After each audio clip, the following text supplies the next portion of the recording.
play with Google Play Games to... Nuclear war would forever split human history into anything that happened before and the post-war apocalypse.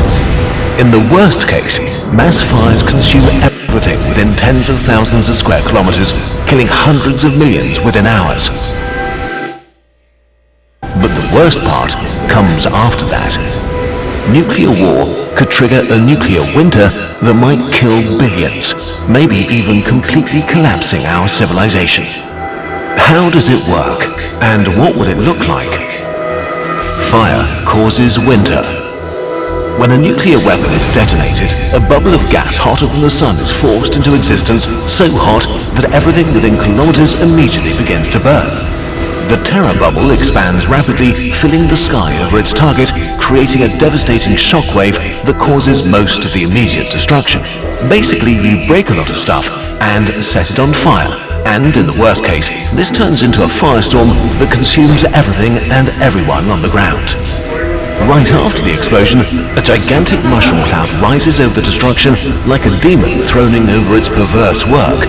But in the following hours, a far more deadly cloud forms. The fire burning cities, forests or fields heats up so much air that it creates its own microclimate and wind system.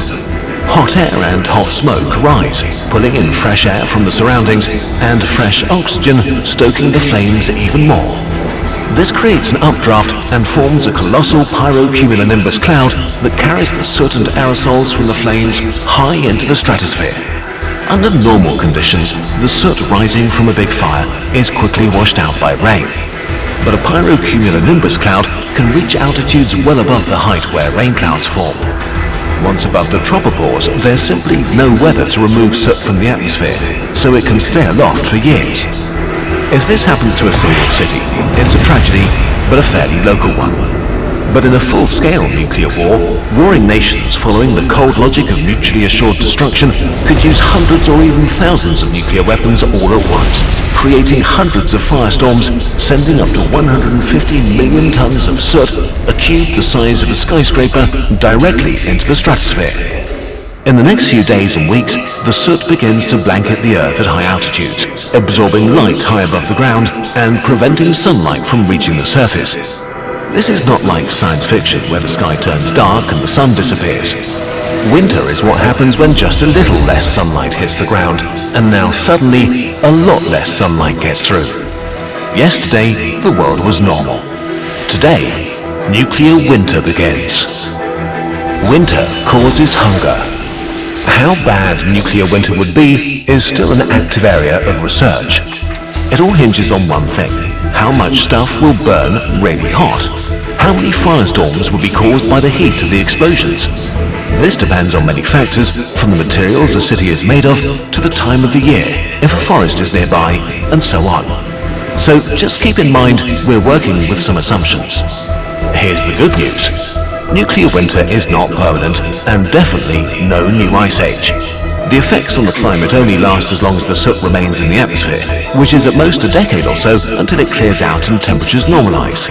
The bad news is that this causes almost immediate climate change within a few weeks. It disrupts our climate system faster than any living being can adapt to. In this new climate, our seasons are suddenly all wrong. Winters are much longer, summers shorter and colder, or gone altogether. This also means less evaporation over the oceans, which means less rain and maybe large-scale droughts. This is bad because our food eats the sun. Without good summers and enough rain, growing seasons shrink or even collapse. The majority of humanity lives in an area called the mid-latitudes, a strip of land that has the ideal temperature for our species, not just because it's not too hot or cold, it's also where the plants we eat grow best. The vast majority of the food we eat stems from a few highly efficient crops that are mostly produced in a few very agriculturally productive regions like the US Great Plains or Ukraine. From these bread and rice baskets of the world, they get traded and shipped around the world. In the worst case of a full-scale nuclear war, the temperatures in the mid-latitudes will probably stay below freezing for several years. Nothing at all can grow under these conditions, and the world's bread baskets would suddenly turn empty. If food production crashes, the world's food producers would very likely ramp up prices or even stop selling food to other countries, if they're still able to farm their fields at all. It's easy to calculate how many people can be alive on Earth. You take all the calories we can produce and divide them by what the average person needs to survive. If you have more people than calories, then within a few weeks, you don't anymore.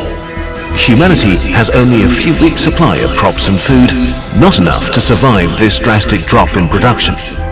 But the climate is not the only issue. Modern industrialized agriculture is a complex affair that relies on functional supply chains to provide unthinkable amounts of industrially produced fertilizer and chemicals to kill weeds and vermin. Massive numbers of specialized modern machinery is powering, sowing, harvesting and distributing. After a nuclear war, especially if the countries that produce the food were part of the nuclear exchange, there may simply be no more fuel, fertilizer or machine parts because there are no more oil refineries, ports and other essential infrastructure left, damaging global food production even more. Okay, so now that we've set the stage, let's look at what science says about the actual wars that could happen. Actual nuclear war. Today, there are two main conflicts that scientists think about when making calculations of nuclear winter: a nuclear war between India and Pakistan, and one between the US and Russia. The most likely smallish nuclear exchange would be fought today between India and Pakistan, with relatively low-yield weapons. Even in a pretty mild nuclear war like this, the immediate explosions would kill around 27 million people, which is horrible enough. In just a few hours, more people would die than in all of World War I. The ensuing fires would not cause a nuclear winter, but a mild nuclear autumn. But even this would disrupt the climate and thereby global agriculture, enough to starve up to 250 million people worldwide. Unfortunately, India and Pakistan are in an arms race and have an increasing number and power of warheads in their arsenal. The next stage of escalation would be war with hundreds of nuclear weapons, the bombs and fires destroying many major population centers and killing over 100 million people. A war on this scale would cause a nuclear winter that would damage global agriculture enough to cut the available calories for humanity in half. The number of people that starve to death would be as high as 2 million. 1 in 4 humans alive today. The worst-case scenario is a full-scale global war between NATO nations and Russia, or China, which also continues to build its nuclear arsenal. In a war between a former, future, and current superpower, thousands of nuclear weapons could be detonated. In a scenario with around 4,400 nuclear weapons, 360 million people would perish right away. We have no other event that even compare the death and destruction to. It's like humanity dropping an asteroid on itself. The nuclear winter that follows such an apocalyptic war would tank human calorie production by as much as 90%. Not only will almost all of our agriculture take an immediate and deadly hit, the climate would take at least a decade to recover. Because a war like this would specifically hit the world regions that produce most of the food for humanity, recovery will be much, much harder than with other conflicts. Within 2 years, the global death toll from starvation could rise to about 5 billion. In mid-latitude countries like Russia, China, Canada, the US, and much of Europe, only a few percent of the population might survive. Humanity will never be the same again. While nowhere is truly safe, some nations in the Southern Hemisphere may fare well enough to endure, while the rest of the world collapses. All the nuclear weapon states are in the Northern Hemisphere, so a few countries like Australia, New Zealand, and Argentina may be able to endure for a bunch of different reasons. Their nuclear winter would be milder, they have a lot of livestock that would not be as affected as crops, so they would probably stop exporting food and focus on keeping their own people alive, assuming they aren't invaded for their food by other starving nations. It's safe to say that the world will become extremely unpleasant for a long time, and it's impossible to know how many people would have died when the nuclear winter ends.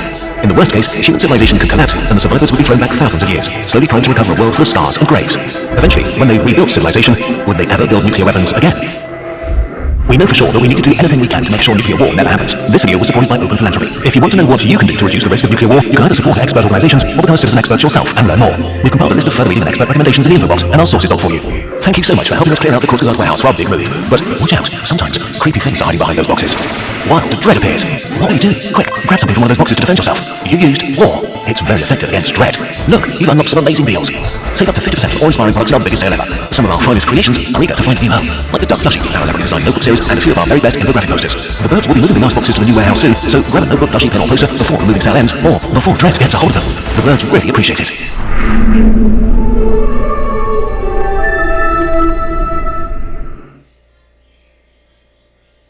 See it? Search it.